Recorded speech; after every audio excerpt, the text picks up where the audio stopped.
2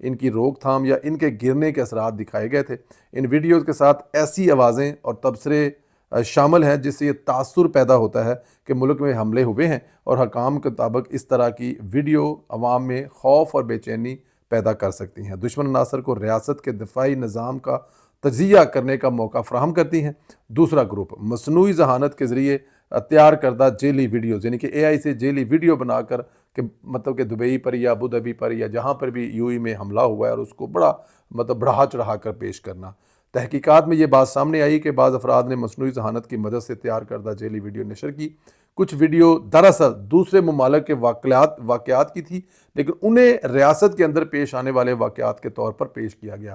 مطلب ایک حادثہ جو ہے دنیا کے کسی دوسرے ملک میں ہوا ہے اور اس کو ثابت کیا جا رہا ہے کہ یہ UAE کے کسی ملک میں ہوا ہے۔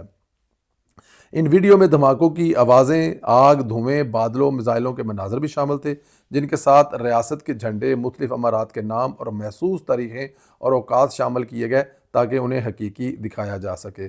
تیسرا گروپ دشمن ریاست کی حمایت اور اس کی فوجی کارروائیوں کی تشہیر۔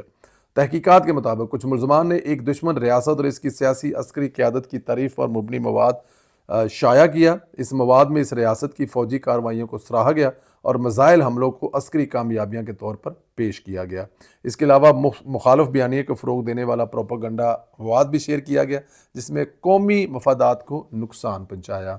پبلک پراسیکیوشن نے ملزمان کے خلاف مقدمات درج کر کے انہیں تحقیقات مکمل ہونے تک جوڈیشل ریمانڈ میں بھیج دیا ہے، اور ریاستی اٹارنی جنرل نے کہا ہے کہ اس طرح کی سرگرمیاں قانون کی سنگین خلاف ورزیاں ہیں، کیونکہ یہ عوامی رائے کو گمراہ کرتی ہیں، معاشرے میں بے چینی پیدا کرتی ہیں۔ انہوں نے واضح کیا کہ موجودہ سیکیورٹی صورتحال میں ریاستی سلامتی کو نقصان پہنچانے والا کوئی گمراہ کن مواد پھیلانا جرم ہے، سزا ہے، اور اس میں سخت کارروائی کی جائے گی۔ اب آپ اس سے اندازہ لگا لیں کہ ایسے وقت میں جب آپ کے ملک پہ دیکھیں، جب آپ جہاں پہ رہ رہے ہیں تو وہ آپ کا ملک ہے، اور اس ملک پر مشکل وقت آیا ہے، اور آپ اس ملک میں بھی اپنے روایتی طریقے سے نیگیٹو چیزیں پھیلائیں گے تو پھر میرے خیال میں چپیڑاں بندیاں نے جڑیاں کہ میرا خیال ہے وجدیاں پہ نے۔ آپریشن غزب الحق میں پاک فوج نے افغان طالبان کے خلاف مؤثر فضائی کارروائی کرتے ہوئے قندھار ٹیکنیکل سپورٹ جو ہے وہ اس کا جتنا بھی انفراسٹرکچر ہے نا وہ سارے کا سارا تباہ کر دیا ہے۔ سیکیورٹی ذرائع کے مطابق پاک افواج نے 14-15 مارچ کی درمیانی شب افغان طالبان اور فتنہ الخوارج کے دہشت گرد ٹھکانوں سمیت فوجی تنصیبات کو نشانہ بنایا۔ سیکیورٹی ذرائع کا کہنا ہے کہ ان حملوں میں پاک افواج نے قندھار میں ٹیکنیکل سپورٹ، انفراسٹرکچر اور اکوپمنٹ جو سٹوریج تھے اس کو کافی حد تک جو ہے وہ ڈیمیج کر دیا ہے۔ افغان طالبان نے کل جو پاکستان ڈرون بھجوائے تھے، جہاں سے بھجوائے تھے وہ بھی تباہ کر دیے گئے ہیں۔ مطلب سمجھ لیں کہ پورے کا پورا جو سسٹم ہے نا اس کو مطلب گھما پھرا کے لے بھجن پھاڑ لو اپنا سامان جڑا جے۔ پنجاب حکومت کے خلاف جو جہاز کو لے کر پروپیگنڈا کیا جا رہا تھا، اب جھوٹی خبریں پھیلانے والے تیار ہو جائیں کیونکہ اس پہ چھترول ہونے والی ہے۔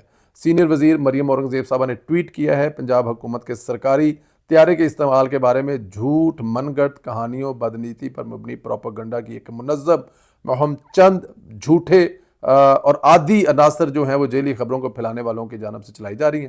پنجاب حکومت نے فیصلہ کیا ہے اس مہم میں شامل ہر فرد اور پلیٹ فارم کے خلاف ڈیفیمیشن لا جو ہے اس سے رجوع کیا جائے گا عدالتوں سے، اور غلط معلومات اور پروپیگنڈے کو اب بغیر جواب کے نہیں چھوڑا جائے گا۔ جو لوگ یہ سمجھتے ہیں کہ وہ اداروں کو بدنام کریں گے، عوام کو گمراہ کیے بغیر مطلب یہ کسی نتیجے کی طرف پہنچ جائیں گے، تو ایسا نہیں ہوگا۔ ان کو اب دن میں تارے دکھائے جائیں گے۔ قانون کا سامنا کرنے کے لیے تیار رہیں۔ پنجاب حکومت کے قانون کے تحت زیادہ سزا کے حصول کے لیے قانونی چارہ جوئی کی جائے گی تاکہ ایک دو ٹوک پیغام دیا جا سکے۔ جعلی خبریں صحافت نہیں ہوتی، یہ صریحاً غلط ہے، حدت امیز ہے، جس کو برداشت نہیں کیا جائے گا۔ مسلسل جھوٹ پھیلانے والے عناصر کو برداشت نہیں کیا جا سکے گا۔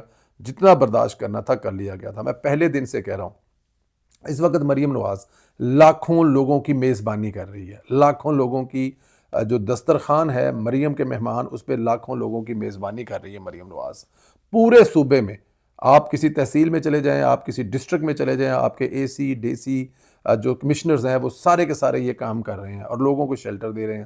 یہ بات ظاہر ہے کہاں سے برداشت ہوگی، کیونکہ آپ سوال کرتے ہیں کہ KPK کا بجٹ یا KPK میں جو پیکج کا اعلان کیا تھا وہ کہاں ہے۔ مریم نواز اس وقت لاکھوں خاندانوں کو مریم بتائیں پروگرام کے تحت 10,000 روپیہ ان کے بینک اکاؤنٹ یا جائز اکاؤنٹ میں دے رہے ہیں. تو یہ اب ان سے کیسے برداشت ہوگا؟ کیونکہ آپ یہ پوچھتے ہیں کہ جو KPK میں پیکج کا اعلان کیا تھا وہ کدھر چلا گیا. آگے چلے جائیں جی. اسی طرح آپ مریم نواز سہولت بازار، آپ مریم نواز کے سہولت بازار کے دیکھیں، جہاں پہ صاف ستھری جگہ پہ لوگ گاڑی کھڑے کرتے ہیں، وہاں پر آپ کو مارکیٹ سے، بازاروں سے سستا 10-20 روپے سامان مل رہا ہے، فریش سبزیاں مل رہی ہیں، فریش آپ کو فروٹ مل رہا ہے. وہ فروٹ جو رمضان کے مہینوں میں بے قابو ہو جاتا تھا، وہ سبزیاں جو رمضان کے مہینوں میں بے قابو ہو جاتی تھی، وہ کنٹرول ریٹ پہ مل رہی ہیں، بلکہ بہتر ریٹ پہ رہی ہیں. اور یہ ان سے برداشت نہیں ہوگا، کیونکہ آپ ان سے یہ پوچھتے ہیں کہ جو آپ نے پیکج کا اعلان KPK میں کیا تھا اس کا کیا بنا. آگے چلے جائیں. رمضان بازار، پورے پنجاب میں رمضان بازار، جہاں پر خریداری کرنے کے لیے آنے والے ایک ہی بات کہہ رہے ہیں کہ یہ رمضان میں جتنے اچھے طریقے سے یہاں پہ سامان مل رہا ہے، چینی 10 سے 20 روپے باہر سے سستی مل رہی ہے، فروٹ اور سبزیاں سستی مل رہی ہیں، اور سب سے بڑی بات ہے کہ ایک مہذب طریقے سے خوبصورت بازار، گاڑی کھڑی کر کے آپ پورے بازار سے گھوم کے گھر کی ہر گروسری کی چیز لے کے آ جائیں، اور وہ آپ کو یہاں پہ اویلیبل ہے. یہ سب ان سے نہیں برداشت ہوگا، کیونکہ جب آپ ان سے یہ پوچھتے ہیں کہ جو رمضان پیکج کا اعلان آپ نے KPK میں کیا تھا، اس کے جو آپ کے MNA MPA کھا گئے ہیں، تو اس سے توجہ ہٹانے کے لیے وہ اس طرف آ جائیں گے. اس کے ساتھ ساتھ رمضان بازار کے ساتھ ساتھ یا رمضان کے ساتھ ساتھ ملک میں مشکل وقت آیا. مریم نواز نے اپنے وزیروں کا پیٹرول 100% ختم کر دیا، ان کی میٹنگ آن لائن کر دی، سرکاری تقریبات جو ہے وہ ٹوٹل کینسل کر دی، جو سرکاری افسران ہیں ان کا پیٹرول 50% کر دیا، 60% گاڑیاں جو ہیں وہ انڈر گراؤنڈ کر دی ہیں کہ 60% گاڑیاں پنجاب گورنمنٹ کی چلیں گی نہیں. تو یہ تمام پازیٹیو خبریں جو ہیں جب مارکیٹ میں جائیں گی، لوگوں میں جائیں گی، اور آپ کا امیج بہتر ہوگا. یہ ان سے برداشت نہیں ہوگا. کن سے؟ کیونکہ جنہوں نے اپنے صوبے میں پیکج کا اعلان تو کیا، لیکن پیکج کا اعلان کر کے ان کے وزیر، مشیر، MPA MNA کھا گئے، وہ عوام تک نہیں پہنچے. تو پھر انہوں نے کیا کیا؟ پھر انہوں نے ایک کہانی گھڑی کہ جو پنجاب گورنمنٹ کا طیارہ ہے وہ مریم نواز کے بیٹے اور ان کی بہو کو لے کر سیر کروانے کے لیے گیا ہے. اور پھر اس پہ انہوں نے بڑے بڑے جو اینکر تھے، بڑی بڑی جو سٹوریاں تھیں، بڑے بڑے جو مطلب بڑے نام سے مراد ہے کہ بڑے اینکل ہیں، ان سے ڈس انفارمیشن، ان سے مطلب الٹے سیدھے ٹویٹ کرائے. اب کوئی امریکہ میں بیٹھ کے کہانیاں مانگ رہا ہے، اب وہ کوئی حساب مانگ رہے ہیں کہ جہاز اتر گیا ہے، جہاز نکل آیا، جہاز جو جنید صفدر ہے وہ نکل کے 500 گاڑیوں کے قافلے میں چلا گیا ہے، اپنے جاتی عمرہ چلا گیا ہے. یہ تمام چیزیں صرف اس لیے کیے جا رہے ہیں کہ جو مریم نواز نے پنجاب گورنمنٹ میں ایک مہینے میں کیا ہے، جو لوگوں کے لیے ایک رحمت کا مہینہ ہے، اور اس میں مریم نواز نے مزید آسانیاں پیدا کی ہے، اس سے توجہ ہٹا سکے. اور جو ادھر 12 جو پیکج کا اعلان کیا گیا تھا، وہ جو اربوں روپیہ کھا گئے ہیں حکومت والے، ان سے کوئی سوال نہ کیا جائے. یہ ہے ساری کہانی جہاز کی ارد گرد. اللہ پاک آپ کو سلامت رکھے، خوش رکھے. ہماری دعائیں ہمیشہ آپ کے ساتھ ہیں. اسی طرح ہنستے مسکراتے رہیں، خوش رہیں. چینل کو سبسکرائب کریں. انشاءاللہ اگلے ویڈیو میں پھر آپ سے ملاقات ہوگی. اجازت دیجیے. خدا حافظ.